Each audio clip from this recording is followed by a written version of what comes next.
We made USAA insurance for veterans like James. When he found out how much USAA was helping members save, he said, "It's time to switch." We'll help you find the right coverage at the right price. USAA. What you're made of, we're made for. Restrictions apply. The Shark Deck.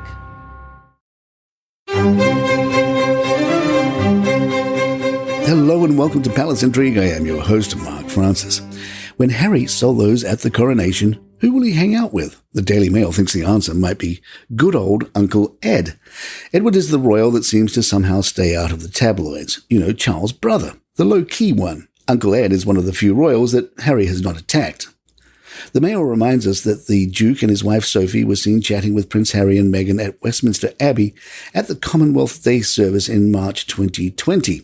Edward's relaxed, easygoing nature was noted by royal supporters watching at home, who said he was chatting and giggling with Meghan to help put her at ease. In an interview in 2021, he said of the war between the brothers, "I stay way out of it. It's much the safest place to be." In a previous interview with CNN, he had said, "We wish them the very best of luck. It's a really hard decision." Edward also once told the BBC, "We've all had that same spotlight shone in our lives. We've all been subject to massive intrusion and all the rest of it. We've all had to deal with it in different ways." Another likely ally is Eugenie. Over the years, Eugenie has been Harry's close friend, confidant, and even matchmaker.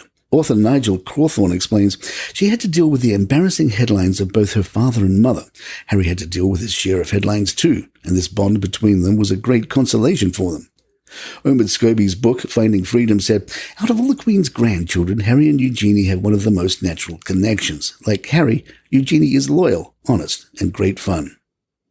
Author Christopher Anderson said, "Harry will be cheered, but he will also probably be booed, and he is also likely to feel sidelined and marginalized. But there's no doubt this was the right decision. I'm sure King Charles is breathing a sigh of relief. As compromises go, this is a good one."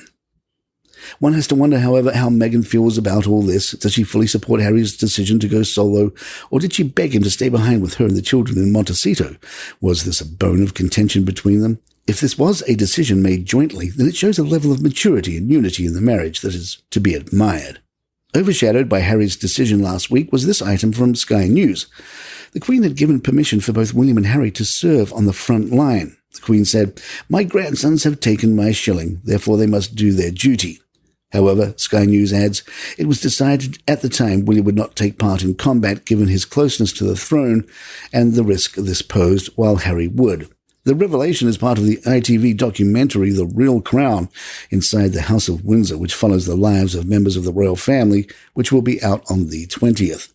In one of the episodes, General Sir Mike Jackson, Chief of General Staff from 2003 to 2006, said, "The chiefs have an audience with the Queen once or twice a year. You need to have done your homework. What goes on in those audiences and who says what to whom remains for the two people involved. And I will break the rule about not divulging what goes on this one occasion when she was very clear. She said, 'My grandsons have taken my shilling, therefore they must do their duty.' And that was that. But it was decided that for William as heir to the heir, the risk is too great. But for his younger brother, the risk was acceptable." It's as almost if one brother was seen as important and the other a spare. Palace Intrigue will be right back. Sarah Ferguson is hinting that she may write a book about the royals. A close source told the Daily Mail that Ferguson constantly has new offers to write a new memoir. They added she will consider them seriously, though nothing has been decided. The source said, "It is very much of an idea at the stage. She would not want to do anything to embarrass the family." King Charles III has ordered workers to construct a giant thistle-themed maze in the 50,000-acre grounds at Balmoral. Visitors attending the palace have already been handed out maps that show the location of the maze, with trees and shrubs being gathered nearby for planting. The maze will not open to the public until next year. A source told the Scottish Daily Mail it was hoped it would be ready for Charles to inspect progress during his summer stay beginning in August. It will be a lovely new addition to the garden. And there you have it. If you'd like to email us, our address is thepalaceintrigue@gmail.com. Please follow us on Spotify, iTunes, Google Podcasts, or wherever you get your favorite shows. I'm Mark Francis. My thanks to John McDermott. This is Palace Intrigue, and good times. I'm Melissa McKay, star of the new podcast, The Royals of Malibu. I play Ella, a sex worker just trying to survive when I get swept away to the wealth and the drama of Malibu. You know, you can like something without touching it. You've made the biggest mistake of your life, Ella Sinclair. You are a total psycho! Will Ella find a happily ever after ending? Or will these rich kids destroy her?